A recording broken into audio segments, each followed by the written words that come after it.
அதிமுக பொதுச் செயலாளர் எடப்பாடி பழனிசாமி ஆளுநரை இன்று சந்திக்கிறார். ஆளுநர் ராஜேந்திர விஸ்வநாத் அர்லேக்கரை 3:30 மணிக்கு சந்திக்கிறாரு எடப்பாடி பழனிசாமி. எடப்பாடி என்ன நோக்கத்தோடு சந்திக்க போகிறாரு அப்படின்ற கேள்வி எழுந்திருக்கு.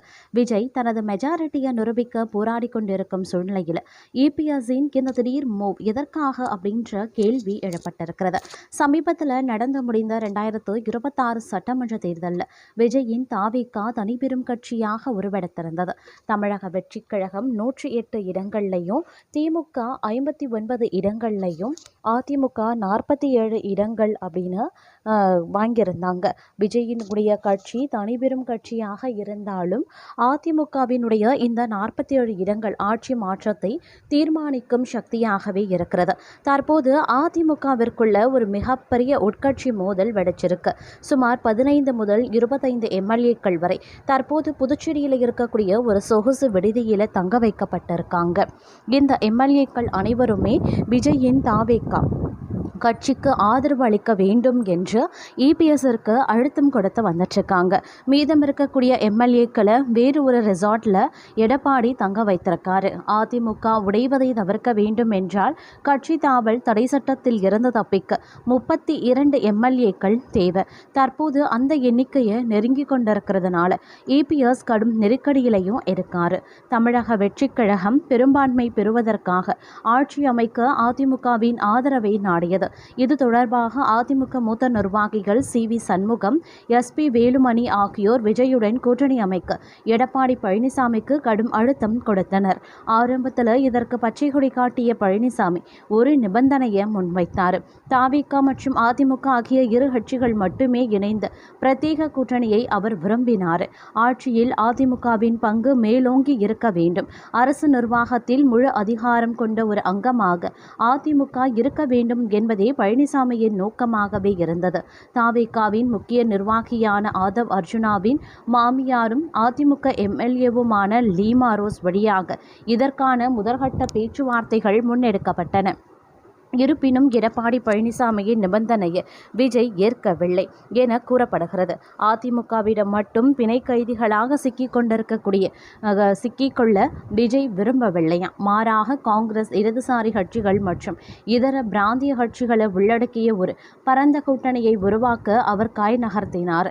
செவ்வாய்க்கிழமை தொடங்கிய இந்த பேச்சுவார்த்தைகள் புதன்கிழமை நண்பகல் வாக்கில் முறிந்தன. குறிப்பாக தவிகவிற்கு நிபந்தனையுடன் கூடிய ஆதரவை வழங்க முன்வந்த காங்கிரஸ் மதவாத சக்திகளுடன் பாஜக ஆதரவு நிலைப்பாடு கொண்டவர்கள் தொடர்பு கொள்ளக்கூடாது என்ற கோரிக்கையை முன்வைத்தது.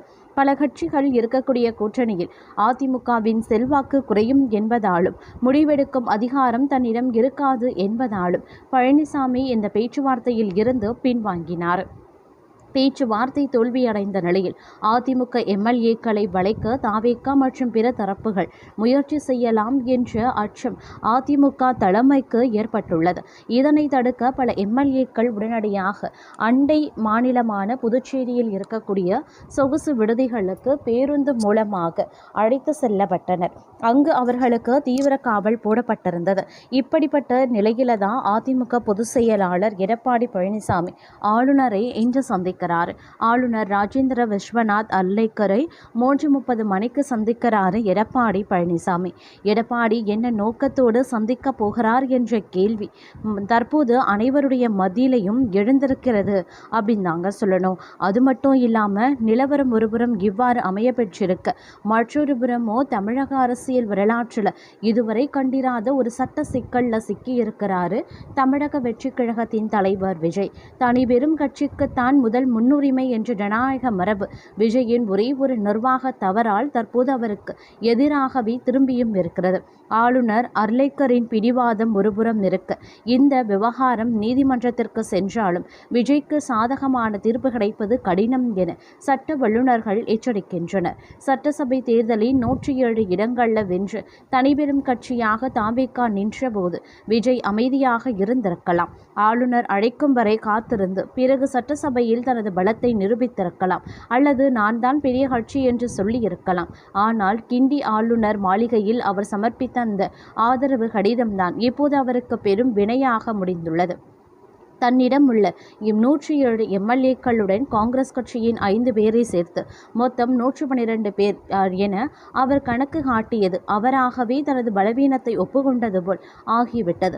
தங்களிடம் 118 பேர் இல்லை என்பது தங்கள் கடிதத்திலேயே தெரிகிறது. பிறகு எப்படி உங்களை ஆட்சி அமைக்க அழைக்க முடியும் என்று ஆளுநரின் தாத்ரீகயான கேள்விக்கு விஜயிடம் தற்போது பதில் இல்லை. ஒருவேளை விஜய் ஆதரவு கடிதமே தராமல் இருந்திருந்தால் ஆளுநர் அவரை தனிவெறும் கட்சி தலைவராக பார்த்திருப்பார்.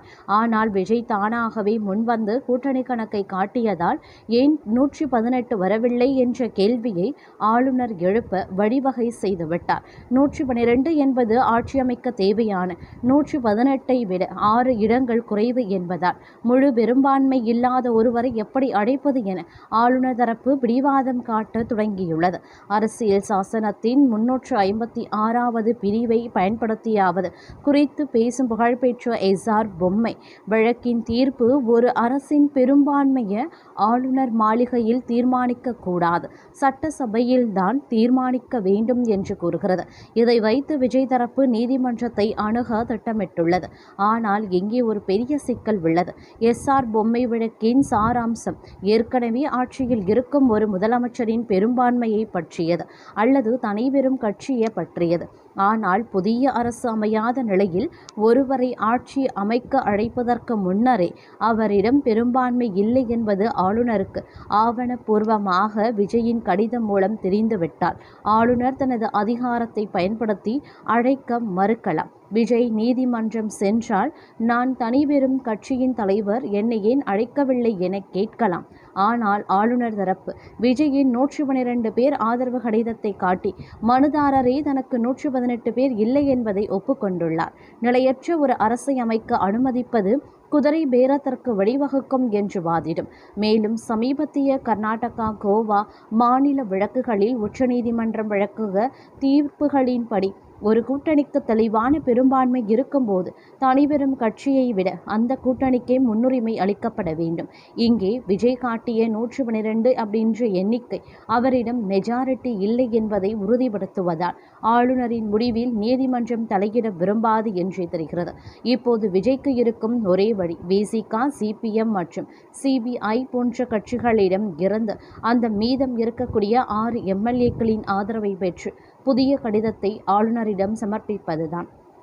தவறான ஒரு மூவ் மூலமா ஆளுநருக்கு கூடுதல் அதிகாரத்தை கொடுத்துவிட்ட விஜய் தற்போது சட்ட போராட்டத்திலையும் பின்னடைவை சந்திக்கும் சூழல் உருவாக்கியுள்ளது.